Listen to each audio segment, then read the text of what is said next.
Hello YouTube, back again. If you've watched my previous videos, you'll now understand kind of where I'm coming from and what my journey's been. Today I want to discuss functional depression, or what I call it as a functional depressive, and that's how I would class myself. Now, stereotypically, you'll see a lot of people that think who's depressed is, seen to be miserable all the time. They don't go out, they can't hold down a job, maybe they're sitting on benefits. This actually isn't true. In my case, I have always worked. I've had periods of being signed off work with severe depression, but I've worked in civil service, in local authorities, I've worked for a bank, so I've had responsible jobs. I was a single mother for 10 years, I was involved with a lot of groups, clubs that my son was involved with, that I then got heavily wrapped up in. So there's lots of people out there who you would have no idea. There's this mask that people put on. So you have friends, you have a family, there's people you talk to, you go out for a drink with, maybe you're part of a sports team, all these things, and these people have no idea because you can put on that mask.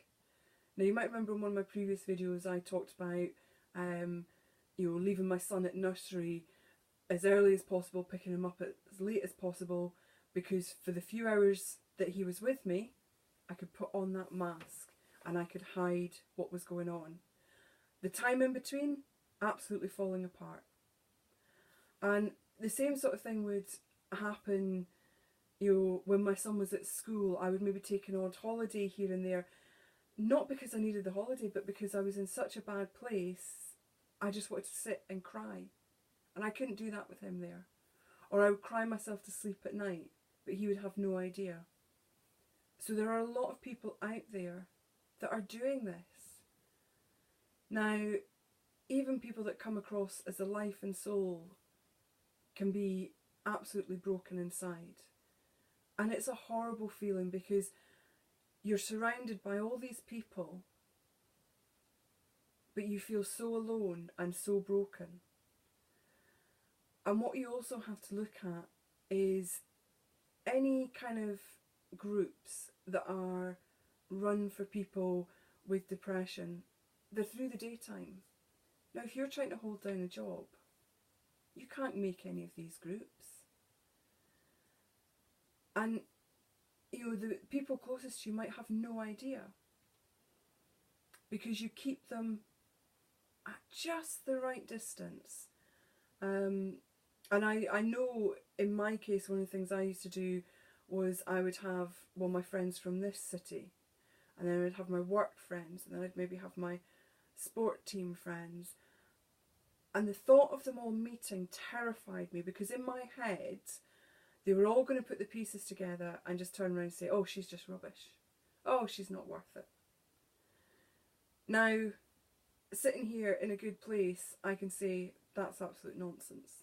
I'm not saying that all my friends would have got on, because they're all very different groups of people, but that's not what would have happened. And I know there are a lot of other people that have that. They have their pockets of this is this group and this is this group, and you can cope with them separately. But if they were all to come together, it's going to overwhelm you. It's too much.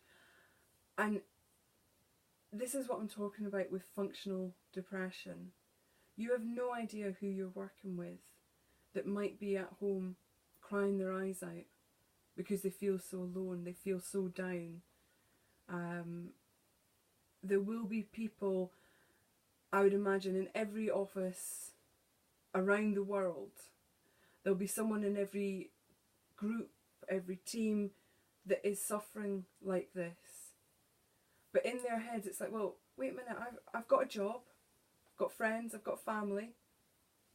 I should be happy. I can't be depressed. And they feel shame at going to their doctor to say, I need help. You know, they might go to the doctor and they're like in the waiting room going, yeah, I'm gonna speak about this, I'm gonna speak about this. They go into the doctor and it's like, oh, I've been, unwell and I've had an upset stomach, because they can't say what the problem is. And what you'll often find with the functional depressive is that they keep going and they keep going and they keep going until bang, something big happens. You know, they then cannot function. And it's such a big break that in some cases it can be a complete breakdown. And you'll hear friends and colleagues saying, I had no idea that there was anything wrong. And then it's like, oh, how do we approach this person? You approach this person just the way you did before. You know, it's very difficult when you have a breakdown to say to people, this is what's happening. Because everyone has been looking at you, and you've maybe run clubs, you've been the secretary, the treasurer or whatever of this group, or you've been president of the PTA, all sorts of things.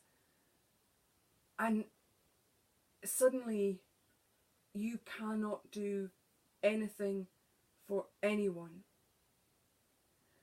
But then you feel embarrassed or ashamed, and you shouldn't feel that way. What we need to do is have society recognise symptoms of being a functional depressive, of, where you're actually trying to do more. Because you feel so worthless, you're actually going to volunteer to take on too much. And maybe someone in the office needs to turn around and say, oh, actually, you've got a bit of a workload there. I'll take these bits because I've not got anything to do. And it would actually be a help to me to give me those bits of work to do. Someone else on any of these committees step up and say, I'll do a bit of this. But also to not be afraid to talk. If you're worried about someone, if you think they're taking on too much, talk to them. Don't be condescending, but talk to them. The saddest thing you often hear on the news, or you'll read it in the local paper, is that someone has killed themselves. And the amount of people that turn round and say there were no signs. I'll guarantee you this person was a functional depressive. Intelligent, totally understands on an intellectual level what depression is. I might even be able to say to you, well, my depression was triggered by X, Y or Z. But how do they deal with it? If they were in my kind of situation, we don't have the money to go and find help, to go and find a private therapist or anything like that. And it's strange that the one thing that I would say America's done really well is there's no stigma around going and seeing a therapist. It seems, certainly from watching TV shows and things, as if many people go and see therapists in America. Maybe we should look at having some kind of regular work-based therapy or something like that, because someone who is a high-functioning depressive will often feel they have the burden of responsibility for everything, and that's something that we need to deal with. The other thing that we need to look at, and I know this is going to sound really stupid to a lot of people, but I think we need a service for people that work. We need a service in the evening, even something along the lines of Alcoholics Anonymous, where you can go without judgment and speak to people who are feeling the same way, to know that you're not the only one.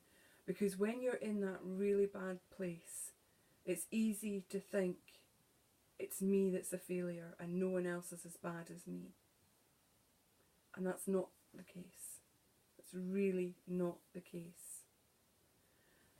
But I want people to be aware that the typical image of someone suffering from depression, and if you go back to programmes such as The Young Ones, yeah, maybe showing a bit of my age there, where you had Neil, who was the depressed hippie, and everyone could tell he was depressed.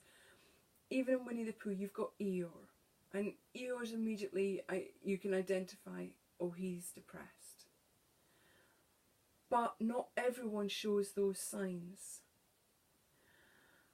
And sometimes people with high functioning depression don't even realise how ill they are, because they think, well, if I was really depressed, I'd be drinking, I'd be doing this, I'd be doing that, I'd be doing whatever. It's not the case. So what I think we need to be aware of is how different depression can be for so many different people, and what we need to be aware of. And if you are suffering, do not be afraid to speak out. And just remember, because someone's got a good job and they've got a family, does not mean that inside they aren't completely broken. I'm going to go on to different topics and how they affect people suffering from depression. I'll also touch more on my journey and how I've managed to kind of stabilise myself over the next few videos. So I'd like to think you'll stick with me. I've had running across the screen details of phone numbers for Samaritans, just in case anyone feels the need. Please don't suffer on your own. Thank you and goodbye.